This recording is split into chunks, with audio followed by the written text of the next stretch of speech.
pessoal! Tudo bem com vocês? Sejam muito bem-vindos a mais uma aula de lógica de programação. E eu tô aqui hoje com um vídeo de um conteúdo super novo que a gente não estudou até agora e que vai nos acompanhar no aprendizado da nossa disciplina, né, de tudo aquilo que a gente vem estudando ao longo do tempo.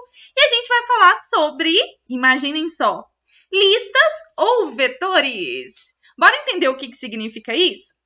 Primeira coisa, quando vocês ouvem vetor, pra mim só lembra uma coisa. Meu malvado favorito. Quem lembra desse filme? Quem lembra do vetor? Ele ainda fazia com essa entonação para falar que ele era o vetor. Era um dos, inclusive, dos super malvados, né, da história, dos vilões do filme. Então, esse é o vetor. Mas, quando eu tô falando de vetores aqui em Python, né, com a nossa cobrinha amiga, eu estou falando disso aqui. Nossa, que estranho, Thalia. Acho que eu prefiro o vetor anterior. Brincadeiras à parte. Isso aqui é um exemplo de vetor. Então, um vetor é um tipo de estrutura de dados que a gente... É um tipo de estrutura linear que nós temos dentro de várias linguagens de programação, inclusive dentro do Python. E essa estrutura de dados, ela permite que nós possamos armazenar vários itens, né? Então, antigamente a gente tinha apenas uma variável que guardava um único valor. Agora a gente pode guardar vários itens dentro de um vetor.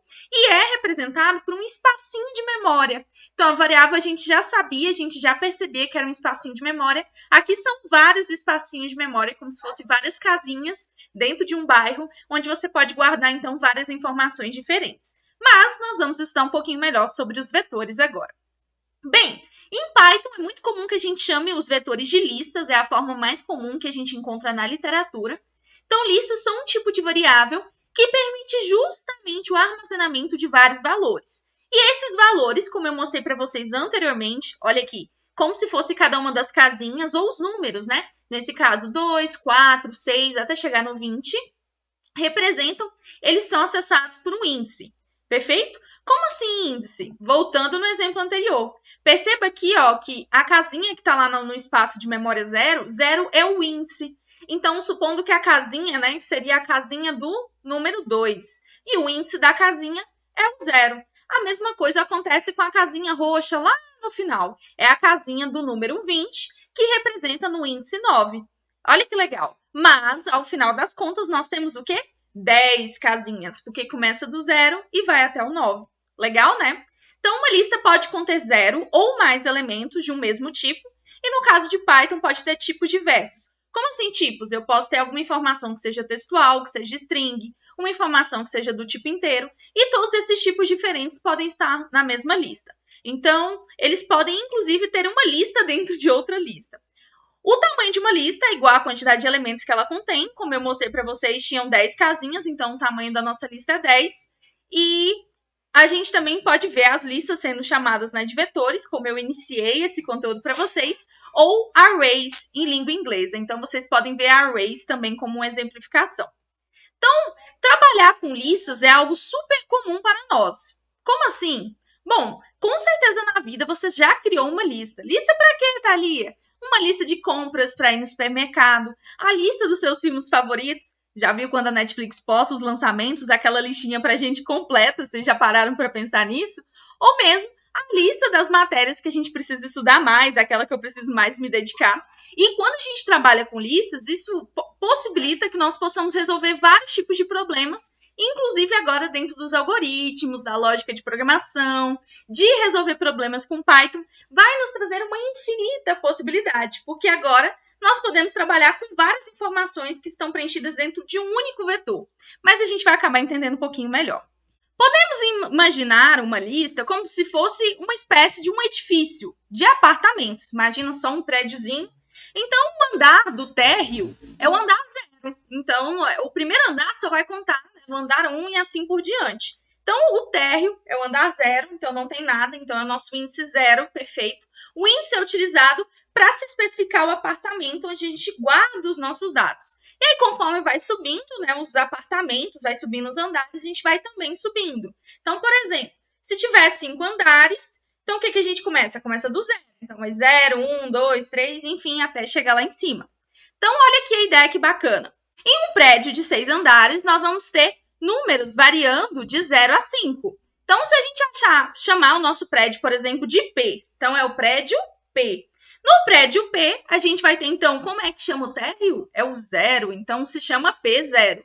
E o P1 vai ser o endereço do primeiro andar.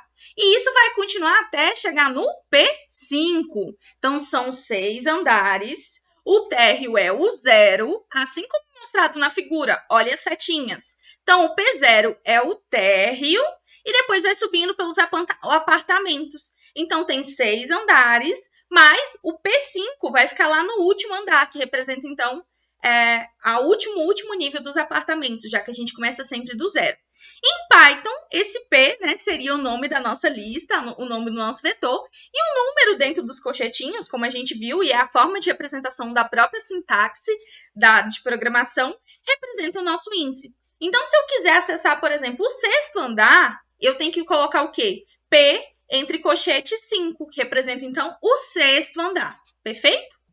Então, qual que é a utilidade? No fim das contas, você me mostrou, Thalia, como que a gente usa, um exemplo de como funciona, a ideia dos apartamentos, você mostrou também as casinhas, mostrou os índices, para a gente saber qual é a posição, que eles guardam um espacinho de memória. Mas, no fim das contas, para que serve esse vetor, essa lista que guarda um montão de coisa? O que eu vou fazer com isso? Então, imagine só, exemplo prático. A professora ficou brava. Ela pediu para vocês criarem um algoritmo que vai ler e vai armazenar o nome de todos, eu disse todos, viu?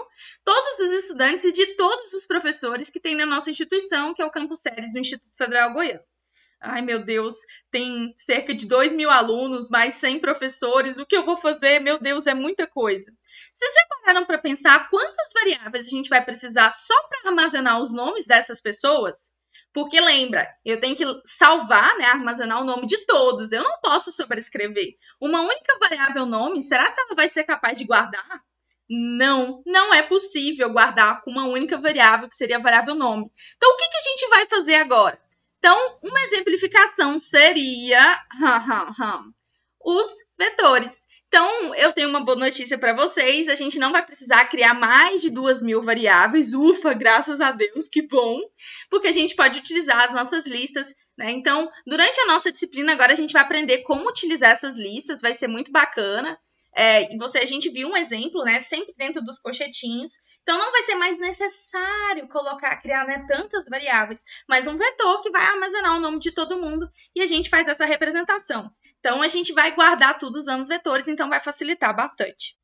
Então, espero que vocês tenham gostado desse vídeo, que vocês tenham visto e vislumbrado, nossa, essas listas, elas ajudam muito, não é mesmo? E as listas podem ser usadas para várias e várias coisas. Então, fiquem ligadinhos aqui que vai ter muito conteúdo bacana. Tchauzinho!